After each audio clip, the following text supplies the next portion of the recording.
The story begins with the protagonist, Sarah, arriving at Hollow House along with her group of friends for a summer getaway.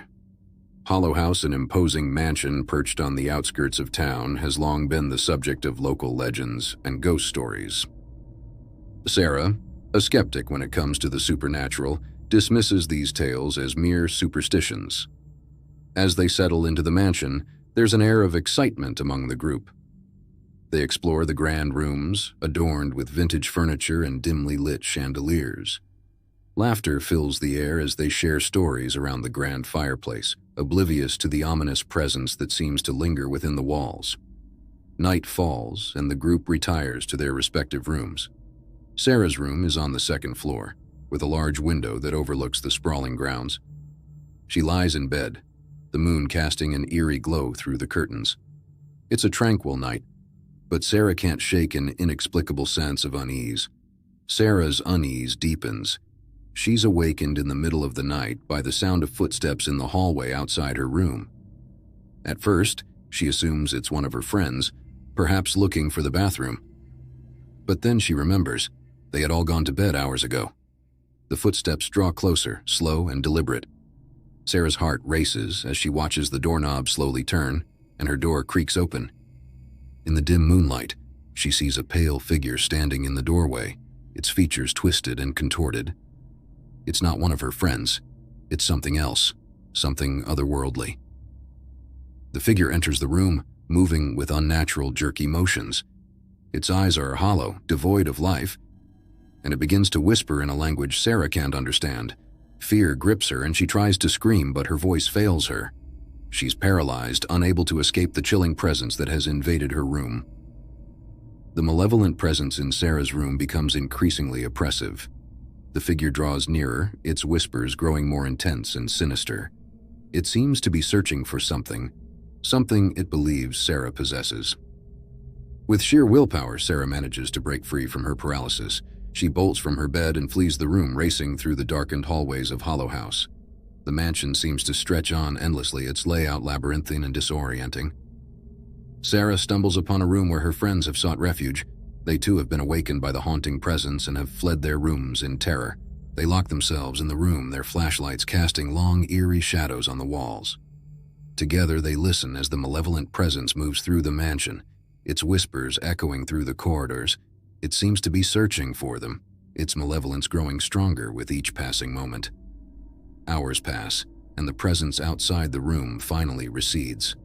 The mansion falls silent once more, leaving the group of friends huddled together, their faces etched with fear and uncertainty. They realize that they are not alone in Hollow House, and the malevolent presence that haunts its halls is all too real. The group must now grapple with the horrifying encounter they've experienced and find a way to confront the sinister forces that reside within the mansion's dark and foreboding walls. The group of friends decides to investigate the history of Hollow House, desperate to uncover the truth behind the malevolent presence that haunts the mansion. They discover old records and newspaper clippings that reveal a dark and tragic history. Centuries ago, the mansion had belonged to a family accused of witchcraft. In a fit of hysteria, the townspeople had condemned them, and a vengeful witch's curse was said to have been placed upon the house. Anyone who resided in Hollow House was doomed to suffer misfortune and encounter malevolent spirits. As they delve deeper into the research, the group realizes that the curse may have claimed countless victims over the years. They also find references to a ritual that might break the curse, but it's dangerous and requires them to confront the malevolent presence head-on. The group of friends gathers their courage and decides to perform the ritual to break the curse. They gather the necessary materials, including a protective talisman and ancient incantations they've found in their research. As they begin the ritual in the grand foyer of Hollow House, the atmosphere grows tense. The malevolent presence becomes more aggressive, manifesting as eerie shadows and chilling whispers. The group must withstand the onslaught of the supernatural forces that seek to stop them. With each word of the incantation, the mansion trembles, and the malevolent presence howls in agony. The curse's hold on Hollow House begins to weaken, and the figure that had haunted Sarah's room appears, writhing in torment. It pleads for release, its once malevolent gaze now filled with desperation. The group completes the ritual, and the mansion is bathed in a blinding light. The curse is broken and the malevolent presence vanishes, leaving behind only a feeling of emptiness. The group is left exhausted but victorious.